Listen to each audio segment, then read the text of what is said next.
मालती ने डिग्री के रुपए चुका दिए और दूसरे ही दिन मेहता को यह बंगला खाली करने पर मजबूर किया। अपने बंगले में उसने उसके लिए दो बड़े बड़े कमरे दे दिए। उनके भोजन आदि का प्रबंध भी अपनी ही गृहस्थी में कर दिया। मेहता के पास सामान तो ज्यादा न था, मगर किताबें कई गाड़ी थी। उनके दोनों कमरे पुस्तकों से भर गए। अपना बागीचा छोड़ने का उन्हें जरूर कलक हुआ, लेकिन मालती ने अपना पूरा अहाता उनके लिए छोड़ दिया कि जो फूल पत्तियां चाहे लगाए। मेहता तो निश्चिंत हो गए, लेकिन मालती को उनकी आय व्यय पर नियंत्रण करने में बड़ी मुश्किल का सामना करना पड़ा। उसने देखा आय तो 1,000 से ज्यादा है, मगर वो सारी की सारी गुप्त दान में उड़ जाती है। 20-25 लड़के उन्हीं वजीफा पाकर विद्यालय में पढ़ रहे हैं। विद्या विधवाओं की तादाद भी उनसे कम न थी। इस खर्च में कैसे कमी करें, ये उन्हें न सूझता। सारा दोष उसी के सिर मढ़ा जाएगा, सारा एपस उसी के हिस्से में पड़ेगा। कभी मेहता पर झुंझलाती, कभी उसके ऊपर, कभी प्रार्थियों के ऊपर, जो एक सरल उदार प्राणी पर अपना भार रखते, जरा भी संकुचाते नहीं। ये देखकर और झुंझलाहट होती कि इन दान लेने वालों में कुछ तो इसके पात्र ही न थे। एक दिन उसने मेहता को आड़े हाथ लिया। मेहता ने उसका आक्षेप सुनकर निश्चित भाव से कहा, तुम्हें अख्तियार है, जिसे चाहो दो, चाहे ना दो। मुझसे पूछने की कोई जरूरत नहीं। हाँ, जवाब भी तुम्ही को देना पड़ेगा। मालती ने चढ़कर कहा। हाँ और क्या, यश तो तुम लो, अपयश मेरे सिर मढ़ो। मैं नहीं समझती तुम किस तरह से इस दान प्रथा का समर्थन करते हो। मनुष्य जाति को इस प्रथा ने जितनी आलसी मुक्त खोर बनाया है और उससे आत्मगौरव पर जैसा आघात किया है, उसका अन्याय ने भी न किया होगा। बल्कि मेरे ख्याल में अन्याय ने मनुष्य जाति में विद्रोह की भावना उत्पन्न करने समाज का बड़ा उपकार किया है। मेधा ने स्वीकार किया। मेरा भी यही ख्याल है। तुम्हारा यह ख्याल नहीं है? नहीं मालती, मैं सच कहता हूं, मेरा भी यही ख्याल है। तो विचार और व्यवहार में इतना भेद क्यों? मालती ने तीसरे महीने बहुतों को निराश किया। किसी को साफ जवाब दिया, किसी को मजबूरी बताई, किसी की फजीहत की। मिस्टर मेहता का बजट तो धीरे धीरे ठीक हो गया, मगर इससे उनको इस एक प्रकार की ग्लानि हुई। मालती ने जब तीसरे महीने में 300 बचत दिखाई, तब वह उससे कुछ बोले नहीं, मगर उनकी दृष्टि में उसका गौरव कुछ कम अवश्य हो गया। नारी में दान और त्याग होना चाहिए, उसकी यह सबसे बड़ी विभूति है। इसके आधार पर समाज का भवन खड़ा है। वनिक बुद्धि को एक आवश्यक बुरा ही समझते थे। जिस दिन मेहता की अचकने बनकर आई और नई घड़ी आई, वो संकोच के मारे कई दिन बाहर न निकले। आत्मसेवा से बड़ा उनका नजर में दूसरा अपराध न था। मगर रहस्य की बात यह थी कि मालती उनको तो लेखे ड्योर में कसकर बांधना चाहती थी, उनके धन दान के द्वार बंद कर देना चाहती थी, पर खुद जीवन दान देने में अपने समय सदस्यता दोनों हाथों से लुटाती थी। अमीरों के घर तो वह बिना फीस लिए न जाती थी, लेकिन गरीबों को मुफ्त देखती थी, मुफ्त दवा भी देती थी। दोनों में इतना अंतर। मालती घर की भी थी और बाहर की भी। मेहता केवल बाहर के थे, घर उनके लिए न था। निज तत्व दोनों मिटाने चाहते थे। मेहता का रास्ता साफ था, उन पर अपनी जात के सिवा कोई जिम्मेदारी न थी। मालती का रास्ता कठिन था, उस पर दायित्व था, बंधन था, जिसे वो तोड़ न सकती थी, न तोड़ना चाहती थी। उस बंधन में ही उसे जीवन की प्रेरणा मिलती थी। उसे अब मेहता को समीप से देखकर यह अनुभव हो रहा था कि वो खुले जंगल में विचरने वाले जीव को पिंजरे में बंद नहीं कर सकती, और बंद कर देती तो वो काटने नोचने दौड़ेंगे। पिंजरे में सब तरह का मुंह मिलने पर उन्हें प्राण सदैव जंगल के लिए तड़पते रहेंगे। मेहता के लिए घर बारी दुनिया का एक अनजानी दुनिया थी, जिसकी रीति नीति से वो परिचित न थे।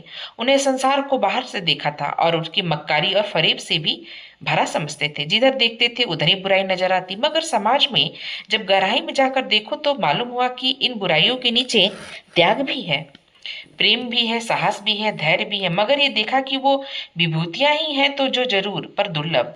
और इस शंका संदेह में वो मालती का अंधकार से निकलता हुआ देवी रूप उन्हें नजर आया। तब वह उसकी ओर उतावलेपन के साथ सारा धैर्य खोकर टूटे और चाहे कि उसे ऐसे जतन छिपा रखे कि किसी दूसरे की आंख उस पर न पड़े। ये ध्यान न रहा कि मोह भी विनाश की जड़ है। जैसे प्रेम जैसे निर्मल वस्तु क्या भय से बांध कर रखा जाना, ये ठीक नहीं। वह तो पूरा विश्वास चाहती थी, पूरा स्वाधीनता चाहती थी, पूरी जिम्मेदारी चाहती थी। उसके पल्लवित होने की शक्ति उसके अंदर है। उसके प्रकाश और क्षेत्र मिलना चाहिए। वह कोई दीवार नहीं जिस पर ऊपर से ईंटें रखी जाए, उसमें तो प्राण है, फैलने की असीम शक्ति है। जब वे मेहता इस बंगले में आए तो उन्हें मालती के कई बार मिलने का अवसर मिला। उनके मित्र समझते थे कि उनके विवाह की तैयारी है, केवल रस्म अदा करने की देर है। मेहता भी यही स्वप्न देखते रहे, मगर मालती ने सदा के लिए ठुकरा दिया। तो क्यों उन पर इतना स्नेह रखती? शायद वो उन्हें सोचने का अवसर दे रही थी, और वो खूब सोचकर इसी निश्चय पर पहुंचे कि मालती के बिना वो आधे हैं, वही उन्हें पूर्णता की ओर ले जा सकती है। बाहर से वो विलासिनी है, भीतर से वही मनोवृत्ति शक्ति का केंद्र। मगर परिस्थिति बदल गई। तब मालती प्यासी थी, अब मेहता प्यास से बिकल रहे थे। एक बार जवाब पा जाने के बाद उन्हें उस प्रश्न पर मालती से कुछ कहने का साहस नहीं था। यद्यपि उनके मन में अब संदेह का लेस नहीं रहा। मालती को समीप से देखकर उनका आकर्षण बढ़ता ही जाता है। दूर से पुस्तक के जो अक्षर लिपे पुते लगते थे, समीप में वो स्पष्ट हो गए। उनमें अर्थ है, संदेह है। इधर मालती ने अपने बाग के लिए गोबर को माली रख लिया। एक दिन वो किसी मरीज को देखने आ रही थी कि रास्ते में पेट्रोल ना रहा। वो खुद ड्राइवर कर रही थी। फिक्र हुई पेट्रोल कहाँ से आया। रात के 9 बज गए थे और माघ का जाड़ा पड़ रहा था। सड़कों पर सन्नाटा हो गया। कोई ऐसा आदमी नजर न आता था जो कार को ढकेलकर पेट्रोल की दुकान तक ले जाए। बार बार नौकर पजुरा रही थी। हरामखोर कहीं का बेखबर पड़ा रहता है। संयोग से गोबर उधर से आ निकला।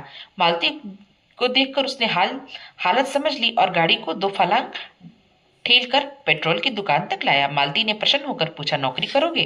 गोबर ने धन्यवाद के साथ स्वीकार किया। 15 रुपए वेतन तय हुआ। माली का काम उसे पसंद था। यही काम उसने किया था और उसमें मजा हुआ। मिल की मजदूरी में वेतन ज्यादा मिलता था, पर उस काम में उसे उलझन होती।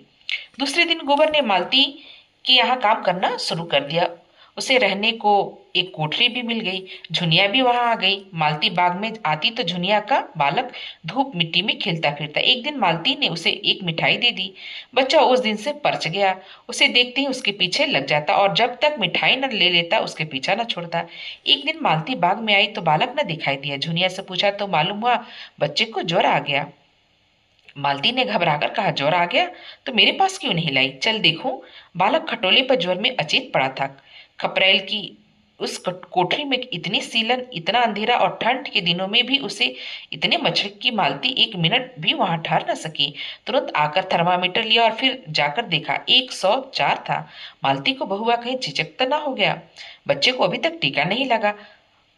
अगर सीली कोठरी में रहा तो भय था कहीं ज्वर और न बढ़ जाए। सहसा बालक ने आंखें खोल दी और मालती को खड़ी पाकर करुण नेत्रों से उसकी ओर देखा। उसकी गोद के लिए हाथ फैलाए। मालती ने उसे गोद में उठा लिया और थपकियां देने लगी। बालक मालती के गोद में आकर जैसे किसी बड़े सुख का अनुभव करने लगा। अपनी जलती हुई अंगुलियों से उसने गले की मोतियों की माला पकड़कर अपनी ओर खींचने लगा। मालती ने नेकलेस उतारकर उसे गले में डाल दिया। बालक की स्वार्थी प्रकृति इस दशा में भी सजग थी। नेकलेस पाकर अब उसे मालती की गोद में रहने की कोई जरूरत न थी। यहाँ उसने छीने जाने का भय था। झुनिया की गोद इस समय ज्यादा सुरक्षित थी। मालती के खिले हुए मन से कहा, बड़ा चालाक है, चीज लेकर कैसे भागा? झुनिया ने कहा, दे दे बेटा, मेम साहब का है।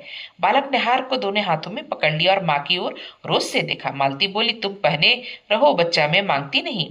उस वक्त बंगले में आकर उसने अपने बैठक का कमरा खाली कर दिया और उसी वक्त झुनिया उसने कमरे में डट गई। मंगल ने उस स्वर को कौतूहल भरी आंखों से देखा। छत में पंखा, रंगीन बल्ब, दीवारों पर तस्वीरें थीं। देर तक उन चीजों को टकटकी लगाए देखता रहा। मालती ने बड़े प्यार से पुकारा, मंगल। मंगल ने मुस्कुराकर उसकी ओर देखा, जैसे कह रहा हो, आज तो हंसा नहीं जाता मेम साहब, क्या करूं? आपसे कुछ हो सके तो कीजिए। मालती ने झुनिया को बहुत सी बातें समझाई और चलते चलते पूछा, तेरे घर में कोई दूसरी औरत हो तो गोबर से कह दो 2-4 दिन के लिए बुला लाए। मुझे चेचक का डर है। कितनी दूर है तेरा घर? झुनिया ने अपने गांव का नाम और घर का पता बतलाया। अंदाज से 18-20 कोस होंगे।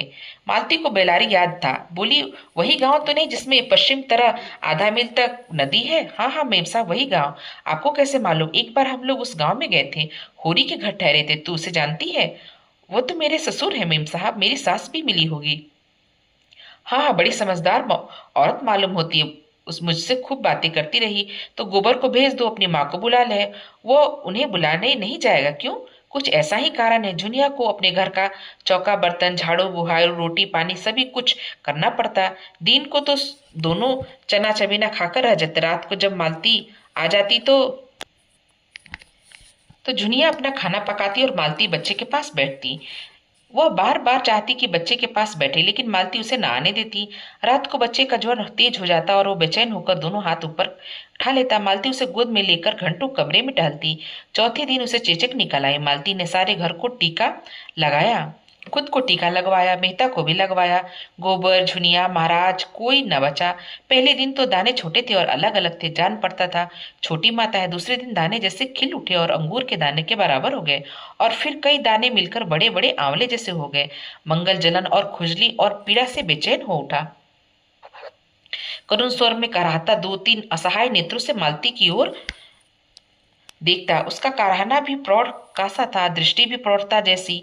वो एक जवान हो गया। इस असहाय वेदना ने मानो उसके अबोध शिशुपन को मिटा दिया। उसकी शिशु बुद्धि मानो सज्ञान होकर समझ लाती। मालती ही के जतन से वो अच्छा हो सकता है। मालती ज्यों ही किसी काम से चली जाती वो रोने लगता।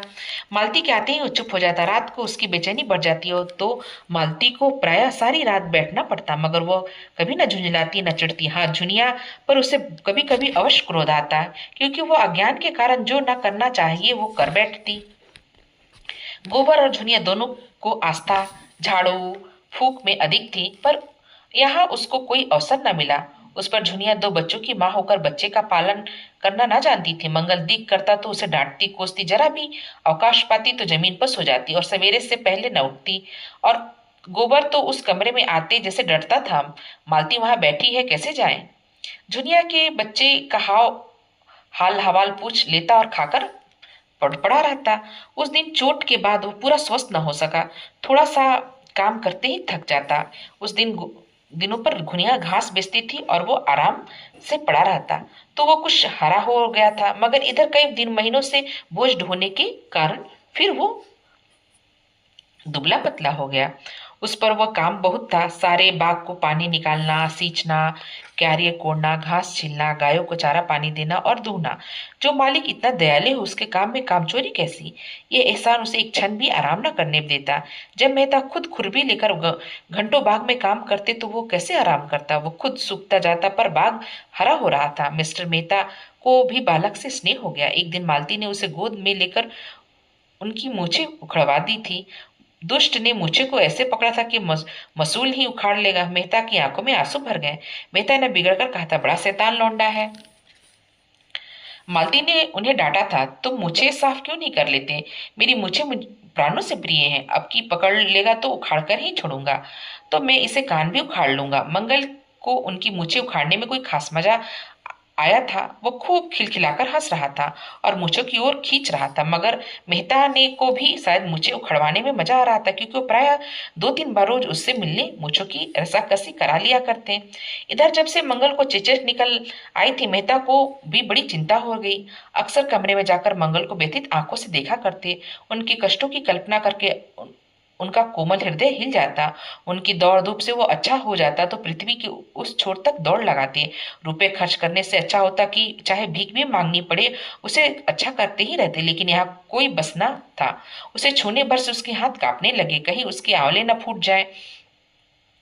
मालती कितने कोमल हाथों से उसे उठाती, कंधों पर उठाकर कमरे में टहलाती और कितने स्नेह से उसे बहलाकर दूध पिलाती। यह वात्सल्य मालती को इतनी उसकी दृष्टि में न जाने कितना ऊंचा उठा दिया।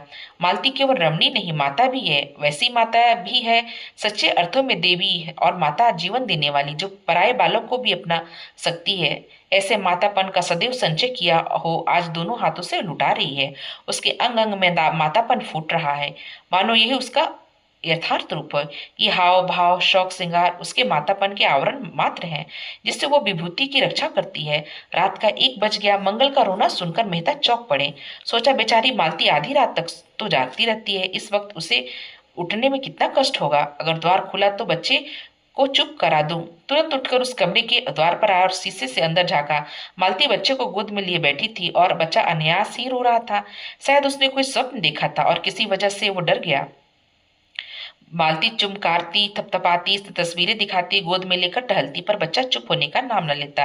मालती का ये अटूट वात्सल्य, एक अदम्य मातृभाव देख उसकी आंखें सजल हो गई। मन में ऐसा पुलक उठा कि अंदर जाकर मालती के चरणों को हृदय से लगा ले।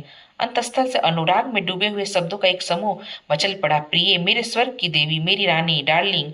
उसी प्रेमवाद में उन्होंने पुकारा, मालती जरा द्वार खोल दो। मालती ने आकर द्वार खोल दिया और उनकी ओर जिज्ञासा की आंखों से देखा।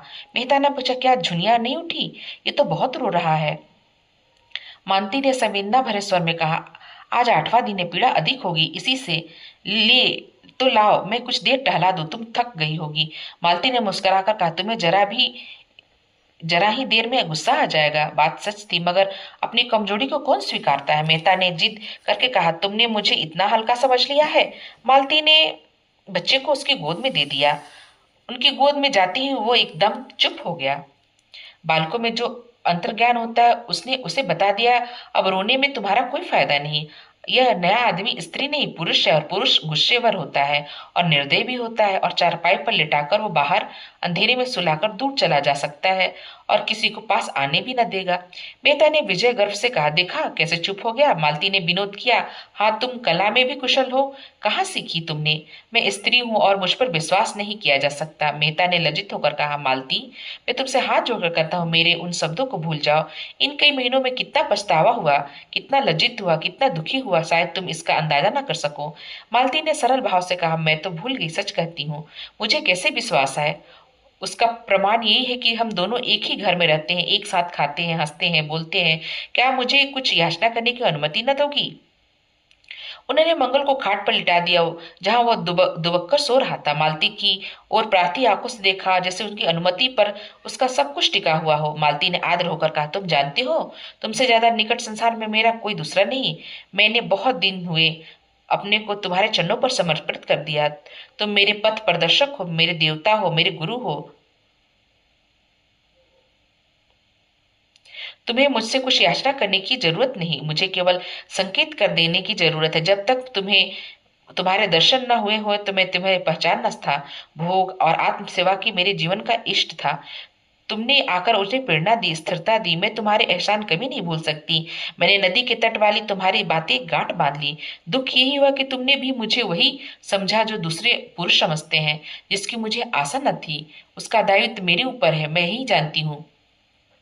लेकिन तुम्हारा अमूल्य प्रेम पाकर मैं वही बनी रहूंगी। ऐसा समझकर तुमने मेरे साथ अन्याय किया। मैं इस समय कितने गर्व अनुभव कर रही हूँ, यह तुम नहीं समझ सकते। तुम्हारा प्रेम विश्वास पाकर अब मेरे लिए कुछ भी शेष नहीं रह गया। ये वरदान मेरे जीवन को सार्थक कर देने के लिए काफी है। ये मेरी पूर्णतया है। ये कहते कहते मालती के मन में ऐसा अनुराग उठा कि मेहता के सीने से लिपट जाए। भीतर की भावनाएं बाहर आकर मानो सत्य हो गई थी।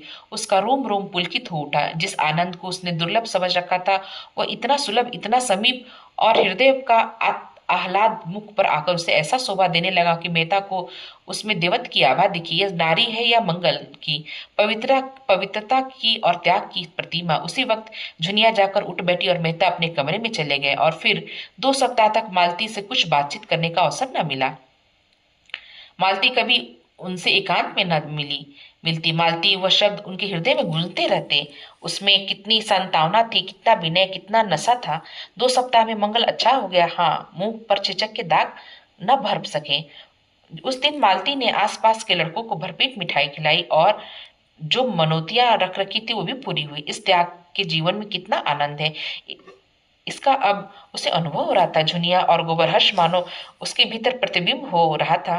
दूसरे के कष्ट निवारण में उसने जिस सुख और उल्लास का अनुभव किया, वह कहीं भोग विलास के जीवन में न किया। वो लालसा उन फूलों की भांति छिन्न हो गई थी जिसमें फल लग रहे थे। अब वो दर्जे में आगे निकल चुकी थी। जब मनुष्य स्थूल आनंद को परम सुख मांगता है, वो आनंद अब उसे तुच्छ पतन की ओर ले जाने वाला, कुछ हल्का विविध सा लगता है। उसे बड़े बंगले में रहने का क्या आनंद, जब उसने आसपास मिट्टी के झोपड़े वाले बिलाप कर रहे हों।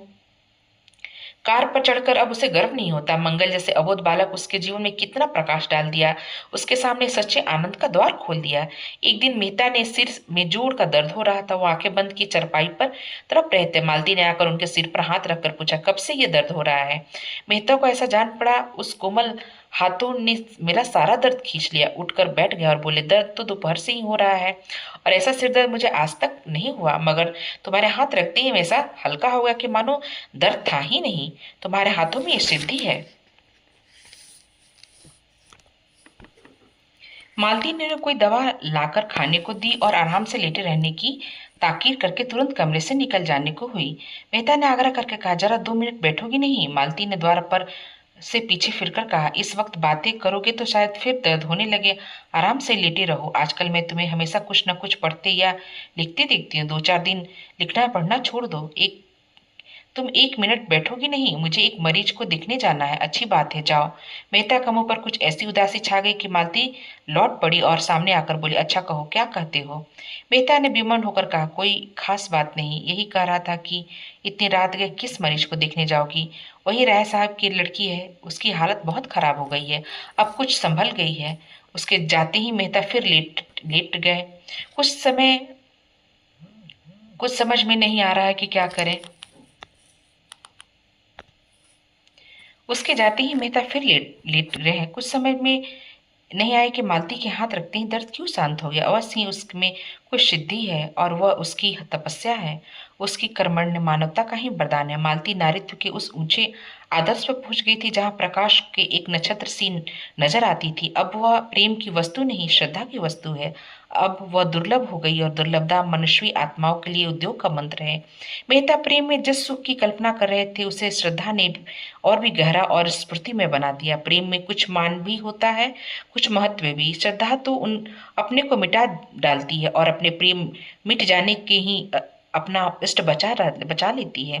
प्रेम अधिकार करना चाहता है, जो कुछ देता है उसके बदले में कुछ चाहता भी है। श्रद्धा का चरम आनंद अपना समर्पण है, जिसमें अहमता का ध्वंस हो जाता है। मेहता का बृहद ग्रंथ समाप्त हो गया था, जिसे वो 3 साल से लिख रहे थे और जिसमें उन्होंने संसार के सभी दर्शन तत्वों का समन्वय किया। यह ग्रंथ उन्होंने मालती को समर्पित किया। जिस दिन उसकी प्रतियां इंग्लैंड से आई, उन्होंने एक प्रति मालती को भेंट की। वह उसे अपने नाम से समर्पित देखकर विस्मित हुई और बहुत दुखी थी। उसने कहा, ये तुमने क्या किया? मैं तो अपने को इस योग्य नहीं समझती, मेहता ने गर्व के साथ कहा, लेकिन मैं तो समझता हूँ ये तो कोई चीज नहीं। मेरे तो अगर 100 प्राण होते तो तुम्हारे चरणों में निछावर कर देता मुझ पर, जिसने स्वार्थ सेवा के सिवा कुछ जाना ही नहीं। तुम्हारे त्याग का टुकड़ा भी मैं पास जाता तो अपने को धन्य समझता। तुम देवी हो, पत्थर की, इतना और क्यों नहीं कहते? त्याग की, मंगल की, पवित्रता की। तब तुमने मुझे खूब समझा। मैं तुमसे सच कहती हूँ, सेवा या त्याग का भाव कभी मेरे मन में नहीं आया। जो कुछ करती हूँ प्रत्यक्ष या प्रत्यक्ष स्वार्थ के लिए करती हूँ। मैं गाती इसलिए नहीं थी कि त्याग करती हूँ या अपने गीतों से दुखी आत्माओं को संतावना देती हूँ, बल्कि केवल इसलिए कि उससे मेरा मन प्रसन्न हो जाता है। इससे तरह दवा दारू भी गरीबों को दे देती हूँ, केवल अपने मन को प्रसन्न करने के लिए। शायद मन का अहंकार इसमें सुख पाता तो मुझे खामखा देवी बनाए डालते हो। अब तो इतनी कसर रह गई कि धूप दीप लेकर मेरी पूजा करो। मेहता ने कातर स्वर में कहा, वह तो मैं बरसों से कर रहा हूँ मालती, और उस वक्त तक करता जाऊंगा जब तक वरदान ना मिले। मालती ने चुटकी ली, तो वरदान पा जाने के बाद शायद देवी को मंदिर से निकाल फेंको। मेहता संभल कर बोले, तब तो मेरी अलग सत्ता ही न रहेगी, उपास्य में लय हो जाएगा। मालती ने गंभीर होकर कहा, नहीं मेहता, मैं महीनों से इस प्रश्न पर विचार कर रही हूँ और अंत में मैंने यह तय किया कि मित्र बनकर रहना स्त्री पुरुष बनकर रहने से कहीं सुखकर है। तुम मुझसे प्रेम करते हो, मुझ पर विश्वास करते हो और मुझे भरोसा है कि आज अवसर आ पड़े तो तुम मेरी रक्षा प्राणों से करोगे। तुमसे मैंने अपना पथ प्रदर्शक ही नहीं, अपना रक्षक भी पाया है। मैं भी तुमसे प्रेम करती हूँ, तुम पर विश्वास करती हूँ और तुम्हारे लिए कोई ऐसा त्याग नहीं है जो मैं न कर सकूं। परमात्मा से मेरी यही विनय है कि ये जीवन पर्यंत मुझे मार्गदर्शन करते रहे, हमारे पूर्णता के लिए, हमारी आत्मा के विकास के लिए। अपनी छोटी सी गृहस्थी बनाकर हमारी आत्माओं को छोटे से पिंजड़े में बंद करके अपने दुख सुख को अपने ही तक रखकर क्या हम असीम के निकट पहुंच सकते हैं? ये तो हमारे मार्ग में बाधा ही डालेगा। कुछ बिरले प्राणी ऐसे में जो पैरों में पड़कर बेड़िया डालकर भी विकास के पथ पर चल पड़ते हैं। जिस दिन मन में मोह आसक्त हुआ और बंधन में पड़े, उस क्षण मानवता का क्षेत्र सिकुड़ जाएगा। नई नई जिम्मेदारी आ जाएगी, हमारी सारी शक्ति उन्हीं को पूरा करने में लगेगी। तुम्हारे विचारवान प्रतिभाशाली मनुष्य की आत्मा में को भी इस कारागार में बंद नहीं करना चाहती। अभी तक तुम्हारा जीवन यज्ञ था जिसमें स्वार्थ के लिए बहुत थोड़ा स्थान था। मैं उसको नीचे की ओर न ले जाऊंगी। संसार को तुम जैसे साधक की जरूरत है, अकेलेपन को इतना फैला दे कि सारा संसार अपना ले। संसार में अन्याय की, आतंक, भय की दुहाई मची है, अंधविश्वास का, कपट का, धर्म का, स्वार्थ का प्रकोप छाया हुआ है। तुम्हें ये वह आर्त पुकार सुनी है, तुम भी ना सुनोगे। तो सुनने सुनने वाले कहाँ से आएंगे? अशक्त प्राणियों की तरह तुम भी उसकी ओर अपना कान नहीं बंद कर सकते। तुम्हें वह जीवन भार हो जाएगा। अपनी विद्या बुद्धि को, अपनी जागी हुई मानवता को भी उत्साह की ओर साथ उसी रास्ते पर ले जाओ। मैं भी तुम्हारे पीछे पीछे चलूंगी। अपने जीवन के साथ मेरा जीवन भी सार्थक कर दो। मेरा तुमसे यही आग्रह है। अगर तुम्हारा मन संसारिकता की ओर लपक रहा है, तब भी मैं अपना काबू चलते हुए उधर से हटाऊंगी, और ईश्वर ना करे कि मैं असफल हो जाऊं। लेकिन तब मैं तुम्हारे साथ दो बूंद आंसू गिराकर छोड़ दूंगी और नहीं सकती मेरा क्या अंत होगा, किस घाट लगूंगी। पर चाहे वो कोई भी घाट हो, इस बंधन का घाट ना होगा। बोलो, मुझे क्या आदेश देते हो? मैं तस सिर झुकाए सुनते रहे। एक एक शब्द मानो उनके भीतर की आंखें इस तरह खोल देता जैसे अब तक कभी न खुली हो। भावनाएं जो अब तक उनके सामने स्वप्न चित्रों की तरह आई थी, अब जीवन सत्य बनकर स्पंदित हो गई। वो अपने अपने रूम में प्रकाश उत्कर्ष अनुभव कर रहे थे। जीवन के महान संकल्प के सम्मुख हमारा बालपन हमारी आंखों में फिर जाता है। मेहता की आंखों में मधुर बाल स्मृतियां जीवित हो उठी। जब वो अपनी विद्या माताओं की गोद में बैठकर महान सुख का अनुभव किया करते थे। कहाँ है वो माता? आए और ऐसे बालक की इस सुकृति को मुझे आशीर्वाद दो। तुम्हारा वह जिद्दी बालक आज एक नया जन्म ले रहा है। उन्हें मालती के चरणों दोनों हाथों से पकड़ लिया और कांपते हुए स्वर में बोले, तुम्हारा आदेश स्वीकार है मालती। दोनों एकात्म होकर प्रगाढ़ आलिंगन में बंध गए। दोनों की आंखों में आंसुओं की धारा बह रही थी।